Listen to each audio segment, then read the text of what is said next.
attached with the hemodynamic system. I know you guys are used to the MATLAB, right?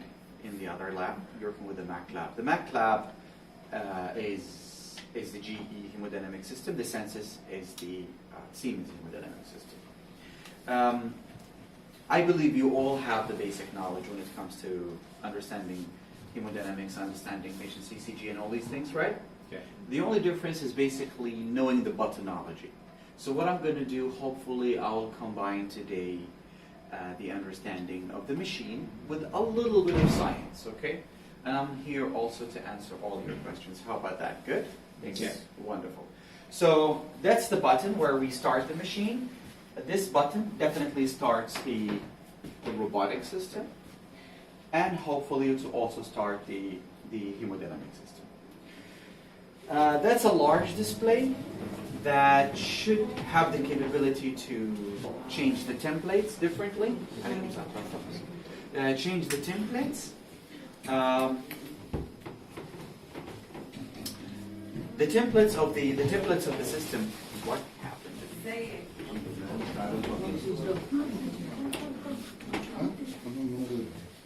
System's turned off.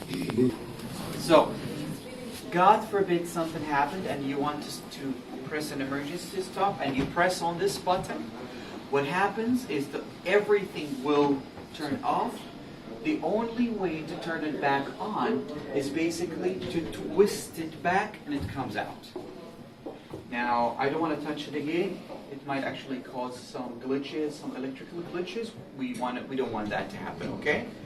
So, the system restarting again after we clicked it back, okay? I really don't advise that it's on this level. I don't advise because exactly. So so probably we need to keep it up. In other hospitals, it's usually up, okay? Now the system is restarting again. As you can see here, we can actually change the templates. We can go to the configuration and change the templates. What I mean by templates is that a doctor comes and he says, I want to have the hemodynamics larger than the X-ray in this screen, or I wanted to have an X-ray larger than the hemodynamics. We can work on that together through the configuration, okay? But I just want to give you a gentle orientation, right? You can select 12 different layouts, but I can create 30. So I can create 30 layouts, I can save them, but 12 are accessible. So for example, if you want one from the hidden ones, I can replace one of the 12 with a different layout, okay? Good. So I'm just waiting for it to start. In this layout, as you can see, what I can see is this is the artist workplace. So artist workplace represents, do you have a 3D in this hospital? I mean, is there a 3D options has been given with this system? Okay. So if there's a 3D, the artist workplace usually is the post-processing system. So remember, the machine will do a spin, a 3D is created. Once a 3D is created, it comes here for you to post-process. So for example, I took, what's your name? Angelo. I took an Angelo's photo, and I start playing with it, adding shininess, making him more handsome, and all these things. This is the post-processing, but this is the true form. Like before and after. Before and after, exactly. Yeah, good. So I'm just waiting for it to start. That's the button that starts it. Gentle touch, just a gentle touch. Once you see the green light on, it means that the system is starting. Right. As you can see here, you worked with the GE cath lab, worked in the cath lab. Yeah. All are OR, is it? Or OR, all of you? Don't hide. He's hiding. So this is all the angulations and all the table motion, the isocentering. Anybody knows what isocentering means? For pipeline. Isocentering, but even for single, because this is a robotic system, you still have to isocenter. This is the difference. This is the motion of the C-arm. This is your zoom. How many zooms are there? This is the distance between the tube and The tube and detector, right? So you really want to know your distance, okay? Your table is an OR table. You know what an OR table means? can tilt. It can cradle, it can angulate, it can tilt, it can float, which is lateral, and sometimes we call it, the doctor will tell you, go north, go south, so you'll be able to know how to move your table, right? So this is the table information. You got distance between your tube and your table. You got how east and west your table is. So it's -2. That means it's towards the east, -2. And then you can zero it. Now, there's a lot to learn when it comes to how to zero your table, where to put your table, how to angulate your table, and how to bring it back to balance. And we're going to show you that later, okay? Good. So, the sensors here, as you can see, it's a very small screen, the sensors here. There's nothing here. But before we even start talking about that button, what does that button do and what does that button do, we're going to go gentle, very gentle on the understanding of our hemodynamics, right? Once you are inside, there are basics you have to do to obtain hemodynamics. And what are these basics? What do you need to hook? ECG. Very good. So you need to hook up ECG. BP. Sorry? BP.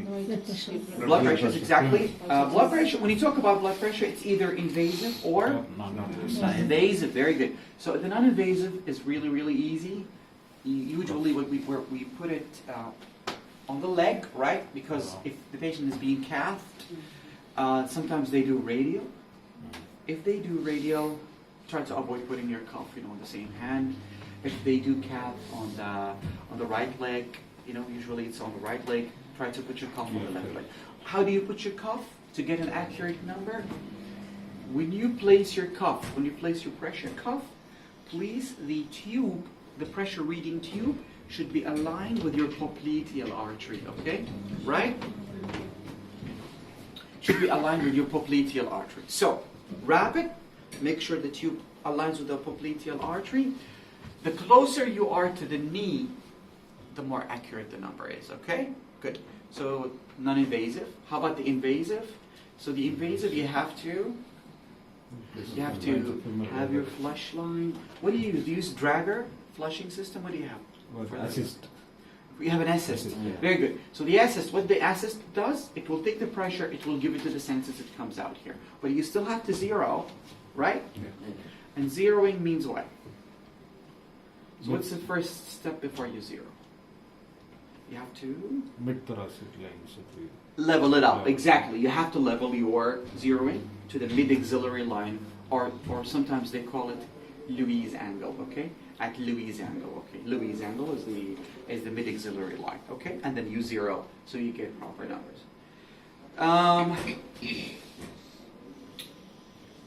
So, you need ECG, you need non-invasive, you need invasive. What else you attach? Saturation probe, very, very good. So you need to attach your saturation probe. All that information will be seen on your sensors, okay? Good? Good. So these are, let's talk about the hardware component only for a couple of minutes, okay? Are you comfortable standing? You're fine? Everybody's okay? Okay, sure. Okay, good, okay. OR staff stand for very long hours, right? Not like cath lab technicians, we sit in here and very comfortable. So they are used to that. I'm very used to that before, but not before I joined Siemens. After I joined Siemens, I have to stand up for very, very long. So, God bless you. God bless you. God bless all of us. Ya Rabbi, So, the hardware component. You have ECG cables, right? Now, Sensus has the capability to obtain 12 lead ECG, okay? But the minimum number of leads you need is at least 3. You just have to put 3. If you're cathing a patient, you don't want the wires on the way, you can put 3. But you can still. No. What's happening? What's happening? Who's coming? I need to talk to whoever. Really? I'm gonna go wild. So, you need your wires, you need your ECG wires, which is a hardware component. You need your saturation, you need your blood pressure. All that information will go to a dialog box under the table. I'll show you the dialog box, okay?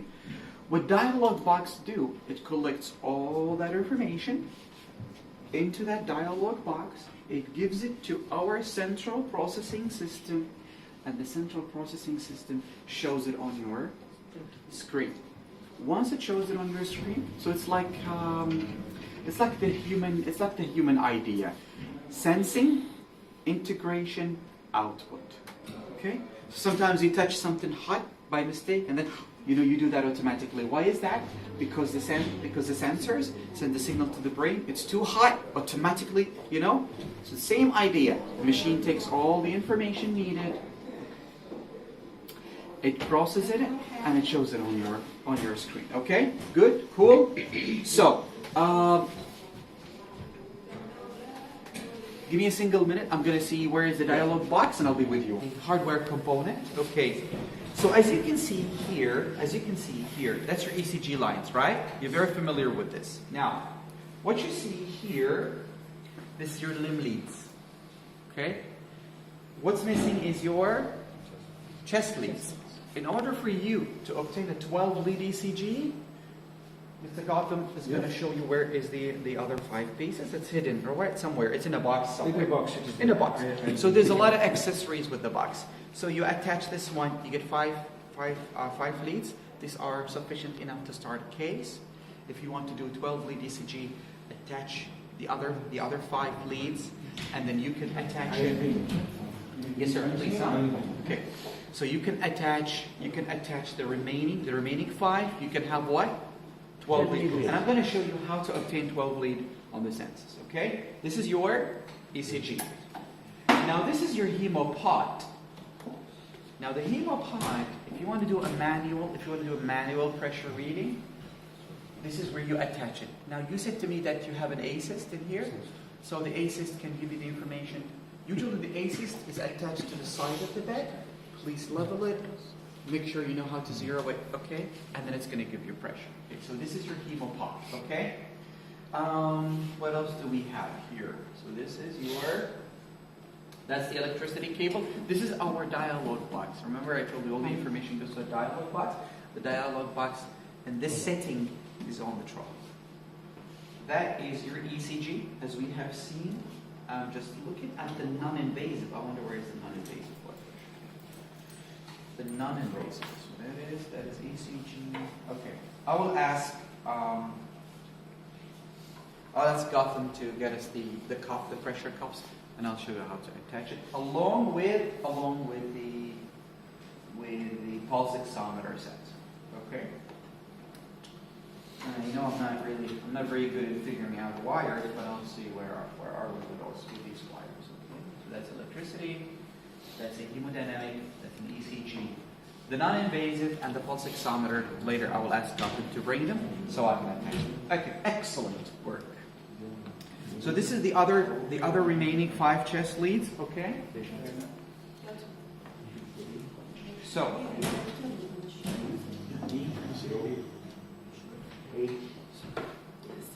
okay. That's what is used to measure blood pressure, invasive blood pressure. This is from Medscape. This is not actually the one that I use back home. The one I use back home is a Drager. Have you seen the Drager? Which is the blue disposable ones? Yeah. But this is, we call it the Dome. Dome is another common system actually, yeah, for measuring blood pressure. I agree. So, Dome, what we do is we attach it to where is one of these actually? Yeah, that's the one. So, as you can see here, the machine can measure how many pressures? 4. The setting, and the hemodynamic setting, you can choose 1, you can choose 2, you can choose 3, you can choose 4. Okay? Now, you can choose one single pressure. Usually, if you're having a diagnostic coronary procedure, a simple procedure, The moment the doctor wants to do right heart study along with left heart study, coronary plus left heart, that's the moment we have to choose. I think you're familiar with that. Those who work in the cath lab are familiar. The system is so integrated that you can choose 1 and 4, you can choose 2 and 3, you can choose all 4, and I'll show you how to do that, okay? Now, let's say you want hemo 1, which is 1 pressure. You attach your adapter. What's happening? So you attach it to A, so this is 1, okay, and then you attach your system, okay? When you attach your system, the dome is attached here. There's a dome that you attach here, okay? The only thing is, I really want to make sure that this is the right pod. The hemopod, the dragger is different than the midscape. So, if you get a dragger one day, anybody worked in ICU? It's a blue disposable. Okay, the blue disposable ones, they don't fit here. So we'll get it like that one, or I will talk to Gotham. because we need that one, because we have I'll this speak disposable to items Gotham. that one. Gotham, bye. There's another one for the dragger, right? This piece. There's another one for a dragger. Another one for dragger. This is the dragger one. Yeah, there's a dragger, but this is for the midscape. That fits for the midscape. As you can see, that's for midscape. It's not right. They might have another flushing system. I'll show it to you. Yeah. It needs a different holder, Yeah. in case only. So I'll just keep you in the loop, huh? Yeah. You're the most important man, yeah? Yeah. Good. So you understand those things are on the box somewhere. Okay. Where? There's blue. And one. So I'm very old, yeah. When old, darling, So the hemopod, she asked a very good question. What is this? So there's a lot to do with this thing. As you can see, it measures 4 pressures. This is the one to measure 4 pressures. In order to read 4 pressures, you need your transducer to be connected to the pressure sensing box in the back. And you need to attach the dome. There's a dome. This dome is disposable, and that's the one to be attached to whom? Patient and catheter. Correct. So, the other thing you can do with that is 0. What does it say here? Yeah, but what kind of cardiac output?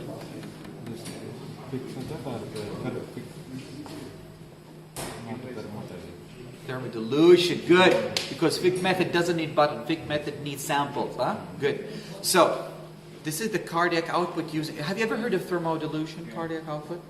You heard of it. You can work in the cath lab. But you're OR staff, right?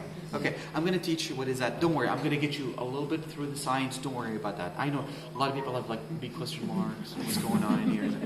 Anybody know, the cath lab people, they know what wedge is? They know what wedge is? Does anybody want to explain wedge to me? Okay, explaining wedge, talking like that, is going to be very difficult. So I'm going to explain wedge to you on the board, and I'm going to give you some material to read later. I promise you that, okay? So it does wedge. But if you want to do cardiac output thermodilution, you need a special catheter, okay? And this is the cardiac output thermodilution. Okay, this is the connection. This is the connection for thermodilution. Okay, this is an adapter. The box is coming. Ismail Karim? Ismail? Okay, Ismail had ordered the box, so I can show you all the accessories that comes with it. Okay, so this is your hemopod. Now, since you have the assist, if you don't have the assist, we're going to use a manual. And if we use it manual, it can't be here. That's too high to read. Too high to read. Yeah. Sometimes it's okay to use it here, as long as you zero on the table. That's an OR table. You cannot attach anything to this table. As you can see, it's a McKee table. I don't know if it's the attachable table. I don't know. I have to ask Gotham. Okay? But if it's a detachable table, as you can see, there is no rods to attach anything. So you might need a stand to put your hemopod to 0, or you can 0 on the table. Okay? Cool? Excellent. So let's have a look. السيرجن لازم بس هو المريض عشان خاطر يبين البريشر بتاعه. بس نبقى احنا مع I haven't seen the other table, but does it have a rod beside it? Yeah. So Sameh said this is an OR table and it's not. Yeah, it's not radio opaque. The other one is radio. This is radio opaque. The other one is radiolucent. So what happened if they plan to use an X-ray, they will swap the tables. Elsewise, you're not going to see anything, right? Elsewise, you're not going to see anything. So according to Sameh, that if the other table is attached, it has a rod, and you can attach your hemopod. Okay. Good. Now, what I'm going to do, I'm going to give you a 5-minute break. Okay, I'm going to go figure the machine out just to do some, let's say, register a patient, so we can see what we can do with it. How about that? Cool? Cool, yeah. You want to use a toilet or something? And you can come back to the control room with me. How about that? Cool? Good.